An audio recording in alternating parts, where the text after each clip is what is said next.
After the tragic events at Imola, the San Marino Grand Prix, Formula One was in mourning for its great former champion Ayrton Senna and the most promising of newcomers, Roland Ratzenberger. All the Grand Prix drivers before the start of the Monaco Grand Prix gathered on the grid to remember Senna and Ratzenberger with a moment's silence.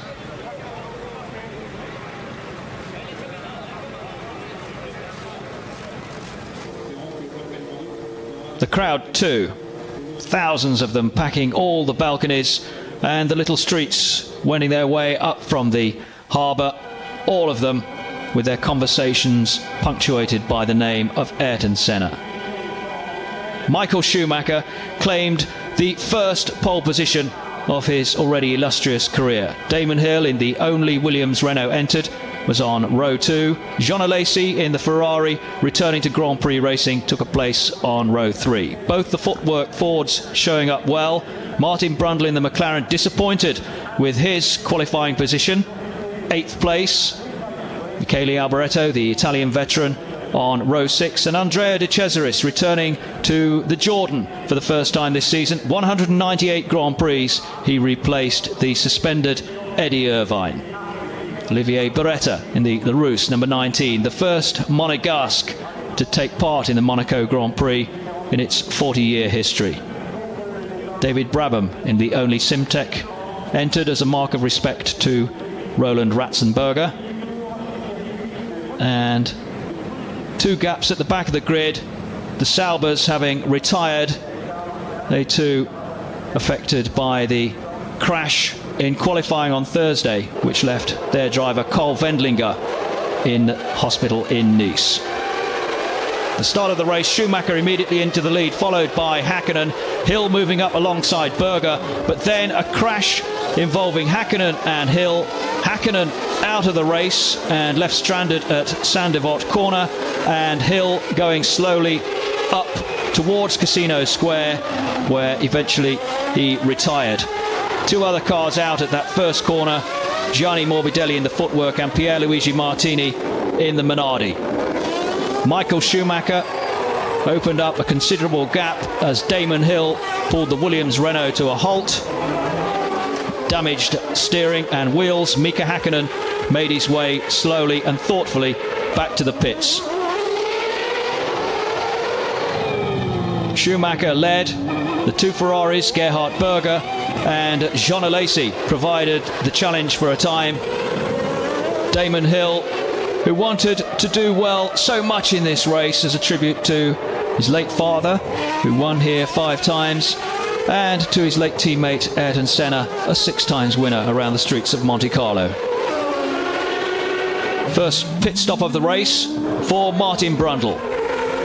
Brundle running well up the field, and the sole McLaren still in the race after the collision between Hill and Häkkinen on the opening lap. Brundle going slowly down the pit lane, new regulations ensuring that the maximum speed in pit road was only 80 kilometers per hour.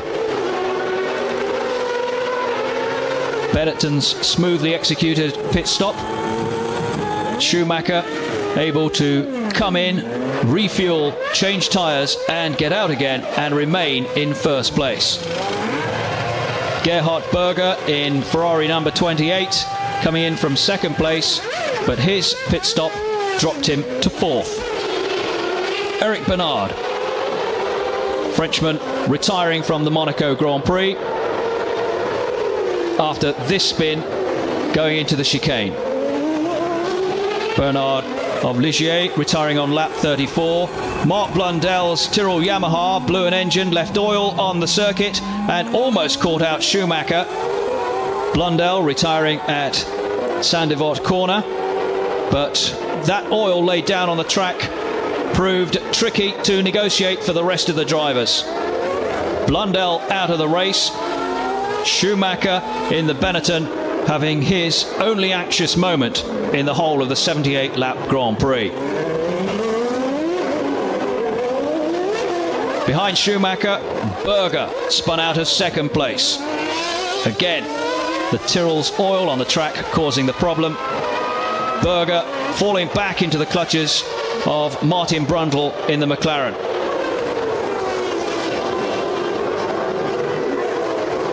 Brundle looking for the opportunity to pass and eventually making it on the hill down from the casino towards the hairpin. Race order: Schumacher first, Brundle second, and Gerhard Berger third.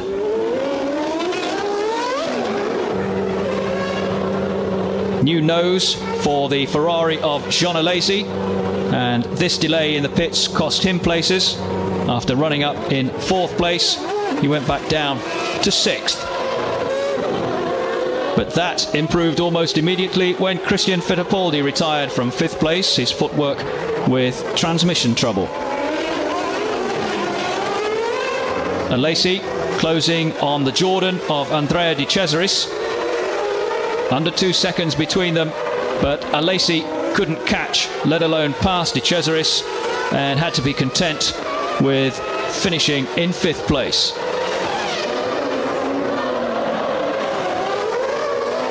Martin Brundle, meanwhile, in the McLaren, closing on Alesi all the time, having lapped all the rest of the field. For the last 3 laps, the two Benettons ran in formation. JJ Lehto in 7th place, ahead of his teammate Michael Schumacher on the road.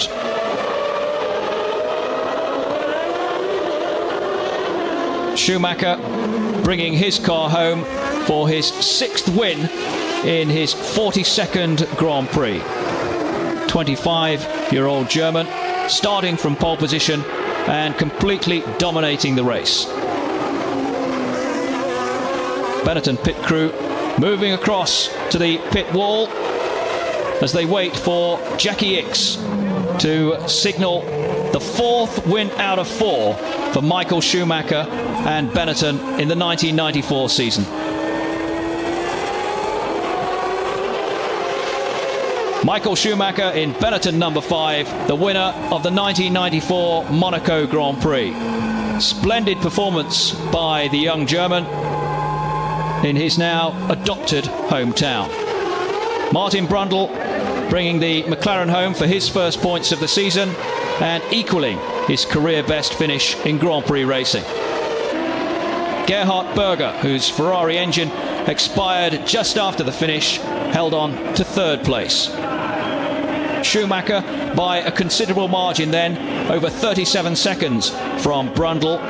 Berger over 1 minute and a quarter behind the leader, and Andrea de Cesaris standing in for the suspended Irvine in the Jordan, taking 4th place.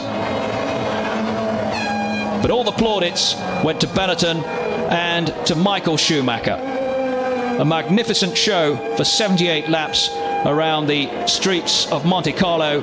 Schumacher so far invincible this season. I enjoyed it very much, especially here. Is more or less my home. I'm living here, and to have the victory here means quite a lot to me. What even means more to me is that the whole weekend we were very competitive. We came here with the car sorted out completely. We had no problems in the car except one little, but setup wise we were very good, and we could work in a fine detail from the beginning on, and this means that the team is very, very competitive and very good sorted out. So a full house for Schumacher, 40 points out of 40 after his 4 consecutive wins. Gerhard Berger of Ferrari now in 2nd place in the Drivers' Championship ahead of Damon Hill. Martin Brundle up to 7th place, having picked up 6 points for 2nd at Monte Carlo. And in the Constructors' Championship, Benetton leading the way with Schumacher's 40 points. The initial challenge coming from Ferrari, led by Gerhard Berger and Jean Alesi. Williams-Renault stay down in 5th place, but the question everybody asked after Monaco, was it the start of the McLaren revival? Well, I had a few hairy moments, but No particular dramas. Came up behind Gerhard at one point in the race. He'd obviously just had a problem at turn 1. We had a little bit of a fight, but McLaren perfectly. And was the pit stop tactics, did they play an important role? Yes, my team called an early stop. I think it was a very smart move and helped us out enormously in the race. After all the tragic and traumatic events in Grand Prix racing over the past fortnight, good to report a safe race.